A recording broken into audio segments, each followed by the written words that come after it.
Hello, നമുക്ക് വളരെ പെട്ടെന്ന് ഉണ്ടാക്കിയെടുക്കാൻ പറ്റുന്ന ഒരു ഇൻസ്റ്റൻറ്റ് ഹലുവ ഉണ്ടാക്കിയാലോ. വളരെ പെട്ടെന്ന് എന്ന് പറഞ്ഞാൽ ഏകദേശം ഒരു 15 മിനിറ്റ് സമയം മാത്രമേ എടുക്കുള്ളൂ കേട്ടോ. അതുപോലെ തന്നെ അധികം ഐറ്റംസിൻ്റെ ആവശ്യമൊന്നുമില്ല. അതുപോലെ തന്നെ അധികം ടൈം എടുക്കുന്ന സംഭവങ്ങളൊന്നുമില്ല.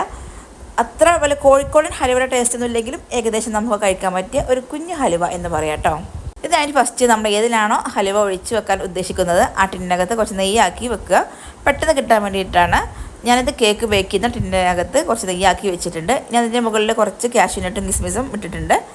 അത് നമ്മൾ ഓൾറെഡി അതിനകത്ത് ഇട്ടും, എങ്കിലും നമ്മൾ താഴെ ഇങ്ങനെ ഇട്ടാൽ കുറച്ചും കൂടി ഭംഗിയായിരിക്കും ഇത് ഒഴിക്കുന്ന സമയത്ത്.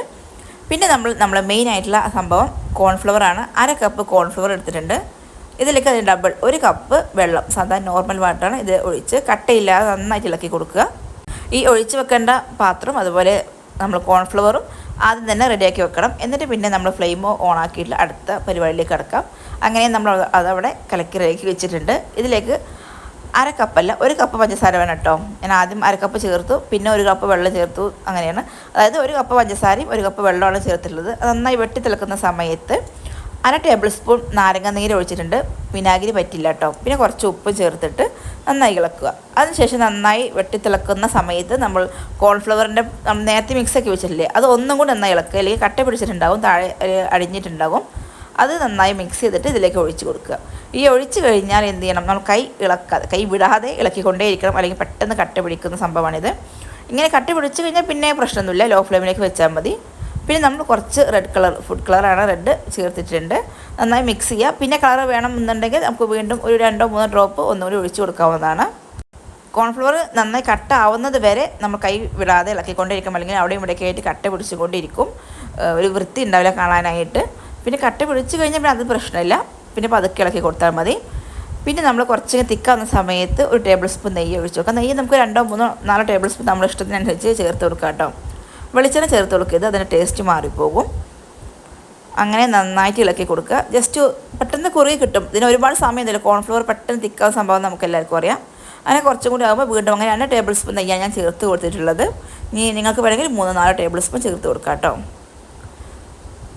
അങ്ങനെ നന്നായിട്ട് ഇത് തിക്കായി വരുന്ന സമയത്ത് നമ്മൾ അതിലേക്ക് വേണ്ട നമ്മുടെ എന്ത് ഡ്രൈ ഫ്രൂട്ട് വേണമെങ്കിലും, കാഷ്യൂനട്ട്, കിസ്മിസ് എന്ത് വേണമെങ്കിലും പൊടിച്ചോടെ ചേർത്ത് കൊടുക്കാം. ഇങ്ങനെ കുറച്ച് വലുപ്പത്തിൽ ചേർത്ത് കൊടുക്കാവുന്നതാണ് കേട്ടോ.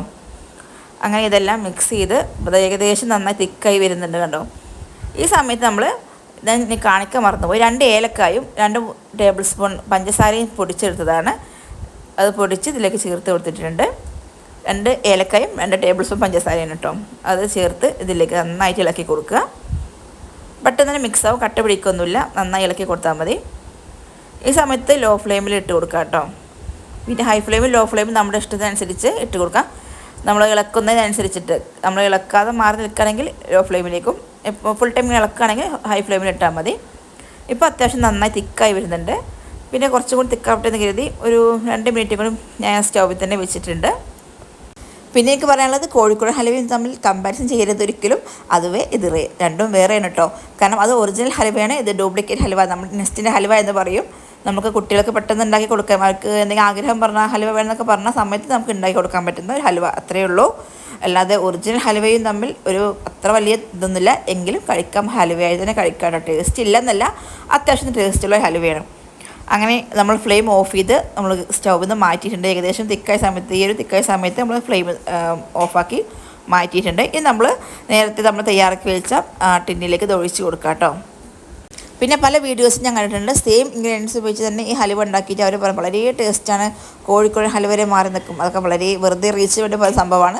കോഴിക്കോടൻ ഹലുവ ഒരിക്കലും മാറി നിൽക്കില്ല, അത്ര വലിയ ടേസ്റ്റ് പറയാം. എങ്കിലും ടേസ്റ്റുള്ള ഹലുവ കഴിക്കാമെന്ന് മാത്രമേ ഉള്ളൂ. പിന്നെ എൻ്റെ ഫുഡിൽ ഞാൻ എൻ്റെ ഒറിജിനൽ റിവ്യൂ മാത്രം ഞാൻ പറയാറുള്ളൂ കേട്ടോ. എന്നെ കാണുന്ന സബ്സ്ക്രൈബേഴ്സ് വ്യൂവേഴ്സൊന്നും പറ്റിക്കപ്പെടരുത്. ഞാൻ എന്താണോ ഉണ്ടാക്കി എനിക്ക് എങ്ങനെയാണോ ടേസ്റ്റ് അത് മാത്രം ഞാൻ പറയാറുള്ളൂ കേട്ടോ. എങ്കിലും ഉണ്ടാക്കി കഴിക്കാം, ടേസ്റ്റുള്ള ഹലുവയാണ്, കുട്ടികൾക്ക് ഇഷ്ടപ്പെടും എന്നാണ് ഞാൻ പറയുന്നത്. അങ്ങനെ നമ്മൾ മുഴുവനായിട്ട് ഒഴിച്ചിട്ടുണ്ട്. ഇനി ഇതുപോലെ കാഷ്യൂനട്ട് കിസ്മിസ് വെക്കേണ്ടതൊന്നുമില്ല, ഞാൻ ജസ്റ്റ് വെച്ചു എന്നേ ഉള്ളൂ. ഇതിനകത്ത് തന്നെ അത്യാവശ്യത്തിന് നമ്മൾ നേരത്തെ ഇട്ടിട്ടുണ്ട്. ഇനി കുറച്ച് സമയം, ഒരു ഏകദേശം 1/2 മണിക്കൂറാവും കേട്ടോ ഇതിന് ചൂട് പോകാൻ വേണ്ടിയിട്ട്. ചൂട് പോയാൽ അത് ഫ്രിഡ്ജിലൊന്നും വെക്കേണ്ട, പുറത്ത് തന്നെ വെച്ചാൽ മതി. ഇങ്ങനെ തട്ടി കൊടുത്താൽ മതി, പെട്ടെന്ന് തന്നെ വിട്ട് കിട്ടും കേട്ടോ. ഒരു 1/2 മണിക്കൂറിന് ശേഷം അത് നന്നായിട്ട് എവിടെ ഒട്ടിപ്പിടിച്ചിട്ടും പൊട്ടിപ്പോയിട്ടൊന്നുമില്ല, വളരെ പെർഫെക്റ്റ് ആയിട്ട് കാണാൻ നല്ല ഭംഗിയിൽ കിട്ടിയിട്ടുണ്ട്. അത് അത്യാവശ്യം തിക്കുണ്ട് കേട്ടോ. ഇനി നമുക്ക് ഹലുവയുടെ ഷേപ്പാക്കാൻ വേണ്ടിയിട്ട് ചതുരത്തിലാക്കാൻ വേണ്ടിയിട്ട് 4 ഭാഗം കട്ട് ചെയ്യുന്നുണ്ട്. നിങ്ങളുടെ കയ്യിൽ ചതുരത്തിലുള്ള ബോക്സ് ഉണ്ടെങ്കിൽ അതിനകത്തേക്ക് ഒഴിച്ച് കൊടുത്താൽ മതി. പിന്നെ കട്ട് ചെയ്യേണ്ട ആവശ്യമൊന്നുമില്ല. പിന്നെ നമ്മൾ ഫ്രിഡ്ജിലൊക്കെ ഉണ്ടാകേണ്ടത് റൂം ടെമ്പറേച്ചറിൽ സാധാരണ പുറത്ത് തന്നെ വെച്ച് കൊടുത്താൽ മതി. ചൂട് പോയി കഴിഞ്ഞാൽ ഇതുപോലെ കട്ടിയായി കിട്ടുന്നതാണ്. പിന്നെ അതുപോലെ എൻ്റെ വീഡിയോ ഇഷ്ടമായെങ്കിൽ സബ്സ്ക്രൈബ് ചെയ്യാനും ഷെയർ ചെയ്യാനും ലൈക്ക് ചെയ്യാനും കമൻറ്റ് ചെയ്യാനും മറക്കരുത്. നിങ്ങളുടെ അഭിപ്രായങ്ങൾ തീർച്ചയായും എന്താണെങ്കിലും നെഗറ്റീവ് ആണെങ്കിലും പോസിറ്റീവ് ആണെങ്കിലും കമൻറ്റ് ചെയ്യണേ. ഇനി ഒന്നുമില്ലെങ്കിൽ ജസ്റ്റ് ഒരു ഹാർട്ടെങ്കിലും കമൻറ്റ് ചെയ്യാൻ മറക്കരുത് കേട്ടോ. ഇതുപോലെ വളരെ മനോഹരമായ വീഡിയോസ് എൻ്റെ ചാനലിലുണ്ട്. കുക്കിംഗ് വീഡിയോ മാത്രമല്ല, ഒരുപാട് വീഡിയോസ് ഉണ്ട്. അതൊക്കെ നിങ്ങളൊന്ന് പോയി കണ്ട് എന്നെ സപ്പോർട്ട് ചെയ്യുമെന്ന് പ്രതീക്ഷിക്കുന്നു. അങ്ങനെ നമ്മുടെ ഹലുവ റെഡി ആയിട്ടുണ്ട്. അത്യാവശ്യം കഴിക്കാൻ പറ്റിയ ടേസ്റ്റുള്ള ഒരു കുഞ്ഞു ഹലുവയാണ്.